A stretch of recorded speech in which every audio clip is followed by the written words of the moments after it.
Hi everybody, Dan Illman, Matt Bernier, the DRFBets Race of the Day for Friday, May the 24th. Race number 7 at Santa Anita. We are going a 2-turn mile and it is a very salty optional claiming a race. Get involved with a DRFBets account. If you are a member, remember the money back promo on Race of the Days this month. Bet $7 to win on any horse in this month's Race of the Day. If your selection finishes second or third, you get your money back. Let's meet the field for race number 7, 3-year-olds and up going a mile. $69,000 is the purse. You can access free formulator past performances on the Race of the Day event page at DRF.com. Download them, handicap along with us. We'll take the field in post position order, beginning with an 11-year-old. Soy Fett is a millionaire. He has done just about everything in this business. A lot of folks forget that he was third to Mucho Macho Man in the 2013 Awesome Again Stakes. That's a grade 1 race, folks, and it looks like he can still run a little bit. He's going turf to dirt second off the layoff, and I'm just looking at that last race as merely a prep. Yeah, I think that's probably the way you're supposed to approach it, because he's done the majority of his best work on the main track, not necessarily on the turf. Having said that, while I think he will improve, there is a part of me that's looking at it now saying, if he doesn't improve in this spot here on Friday, if he doesn't get back into the low 90s sort of buyer range, I think we have to start at least considering that maybe at the ripe old age of 11, maybe he's finally starting to lose a little bit of it, because the past 3 runs, and granted, I'm going to give him that crystal water most recently, but those 2 runs prior, I thought they were both a little bit subpar for what Soy Fett's been accustomed to. I'll give him this race on Friday. If he doesn't come back with one of his better efforts, maybe it's time to start thinking that maybe he's going the wrong way. It's certainly a fair point. The E.B. Johnston was a race that was very difficult for me to analyze with Soy Fett, who ended up being taken in hand going into the first turn. He was really the only horse down towards the inside. And as we've talked about many times on our programs here on DRFTV, that's usually not the place to be, but he just didn't fire and he was wired by a 100-to-1 shot. I thought the track might have been a little bit speed friendly. He has done good work turf to dirt in the past, but you always have to wonder, this horse has been a low sal specialist for most of his career, Matt. Maybe he just needs another prep to get to low sal. Yeah, and maybe that is one of those things. Here I am saying this, even if he comes back with sort of a mid-80 sort of mundane effort here on Friday, perhaps all it's going to need is taking some time, get back to Los Alamitos, and he'll be back to his best, because you're right, whenever he gets there, it seems like he just takes his game to the next level. 4-year-old debut for the number 2, Dark Vader, who did some good work last year as a sophomore, graded stakes place, just missed in the Easy Goer Stakes on the Belmont Stakes undercard, faced Axelrod in the Indiana Derby last time out. Now, after that race, Peter Urton said, I want to give him 45 to 60 days off. He deserves it. He's been running a lot. He came back, he worked twice in September, and then he was gone for the rest of the year. So something must have happened for this elongated layoff to occur.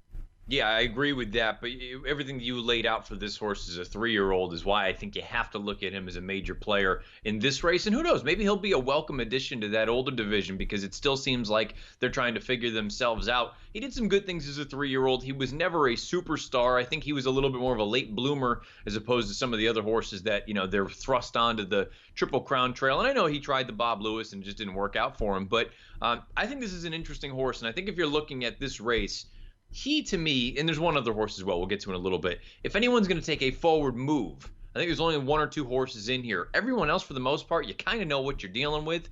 Dark Vader, at least the upside is there. I find him interesting. He was 3-to-1 in the Indiana Derby against Axelrod, who did some very good things. I thought Corey Nakatani gave him a nice ride, trying to slip through down towards the inside, turning into the stretch. He finished evenly. It was a good performance, and he ran figures as a 3-year-old. And as you say, if he can build off of those efforts, he's very dangerous. The number 3 is Blackjack Cat, and we have a formulator fact for his great trainer, Jerry Hollendorf. For over the past 3 years, with horses aged 3-year-olds and up, moving from turf to dirt off a 2 to 4 month layoff, 30% winners, 70% on the board, 223 ROI. You and I have always been Blackjack Cat fans. He was 3rd in the Breeders' Cup Mile in 2017. It just seems like his form has completely tailed off, and I'm a little concerned that they're dropping him in for the 62.5.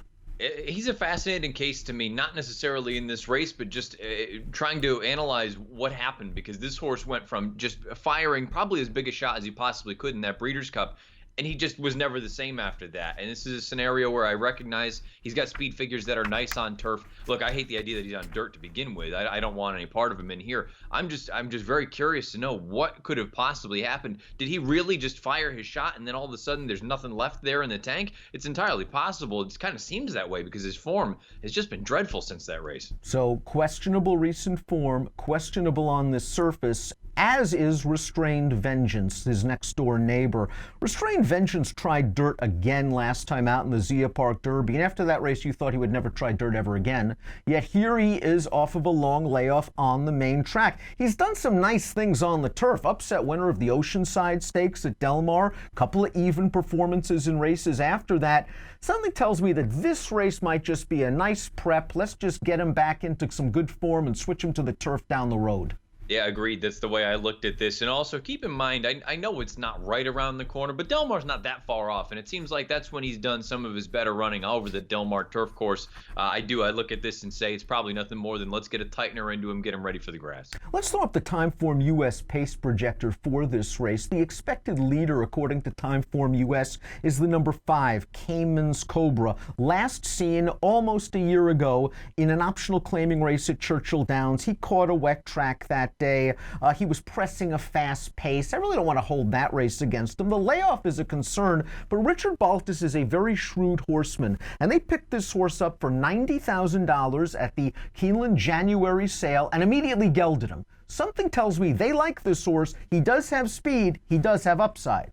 He's the other one in here. You know what I mentioned about Dark Vader, about potentially having upside, and we may not have seen his best. Cayman's Cobra was the other one that I was referring to.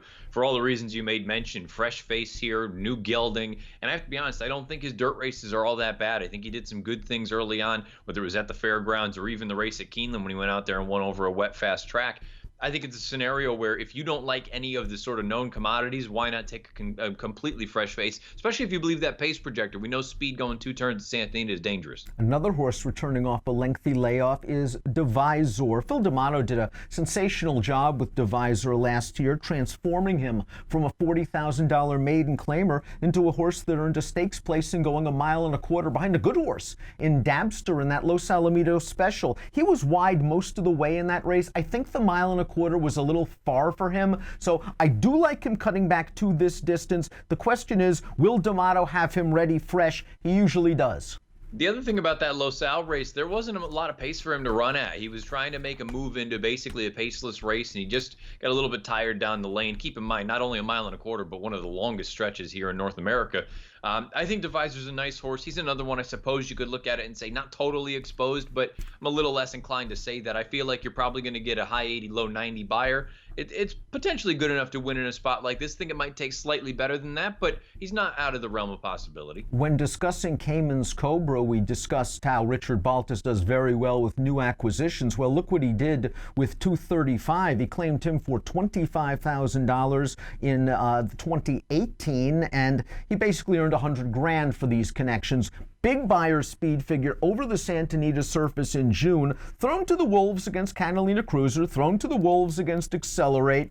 That Bulldog handicap to me was a sign that he needed a break. Baltas gave him a break. What worries me is he's listed as a vet scratch way back on April the 27th. Yeah, something that you certainly need to consider. You're right. He got really nice over the summer last year, whether it was at Santa Anita or even at Del Mar. I know he was 4th beaten nearly 10 lengths, but I thought he ran just fine in that San Diego. He was outclassed, overmatched in that spot. He needed the break, no question about it. He's been gone for a long time. I guess on the positive side, you take a look, the last 2 times, with the exception of that Fresno race, last 2 times coming off of a lengthy layoff or any kind of layoff, he's come back and he's fired fresh out of the box. So maybe there's a situation where he's ready to go here. I agree with you. That sort of vet scratch situation, that's a little bit of a bad feeling. So many layoff horses in this race, you might want the fresh face. The only horse in this race that has started on dirt in 2019 is El Huerfano. He has done it twice, and he's run well both times. 2 starts back, maybe a little bit of an unlucky loser. He went very fast early and got beat by an okay horse in Nero. Last time out was a completely different situation. He walked the dog on the lead, and when you give El Huerfano a 49-1, 113-4, he's going to make you pay each and every time. He just fits well from this level, and we've got a formulator fact from Mark Glatt. Past 3 years, older last fast out winners, going third off the bench in a dirt route, 43%, 885 ROI. It'll be interesting to see if Cayman's Cobra puts pace pressure on El Huerfano. I've always been a fan of this horse. I think he's rock solid. He's not quite of the graded caliber. He is that sort of nice, high-level optional claimer. He's at this point where he's still in career form. He's 7 years old. Maybe he ends up being the new Soy Fett when it's all said and done. But I look at this horse, and you're right. From a pace situation, it's going to be interesting because I don't know if I totally agree with the pace projector.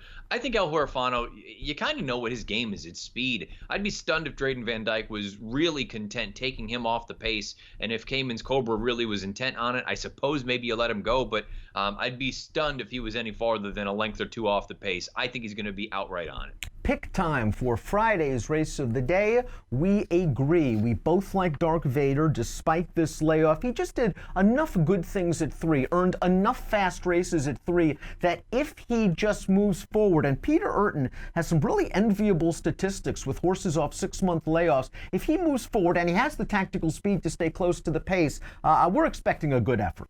That's the key. You brought up that tactical speed. If the 5 and the 8 go, I would love Bejarano to just tuck right in behind them, sit that sort of pocket trip, try to make that move rounding the far turn. You're right. Everything about his 3-year-old campaign leads me to believe he's a good horse. I think now with some time off, Urton's numbers off this kind of layoff are strong. I have no reason to think that he won't come back ready to go. I want to give him a shot in here, especially if he is that morning line of 7-2. Give me numbers. 2-8-7-5. I'm going 2-8-6-4, and I'm going to key the 2 and the 8 in multiple race wagers. That's your DRF Bets Friday race of the day. Folks, remember to get involved with your DRF Bets account. Money back all month on every race of the day when you play with DRF Bets. Bet $7 to win on any one horse in any race of the day. If your selection finishes second or third, you get your money back. Approximate post time for race number 7 at the Great Race Place on Friday, 4 o'clock Pacific. Good luck.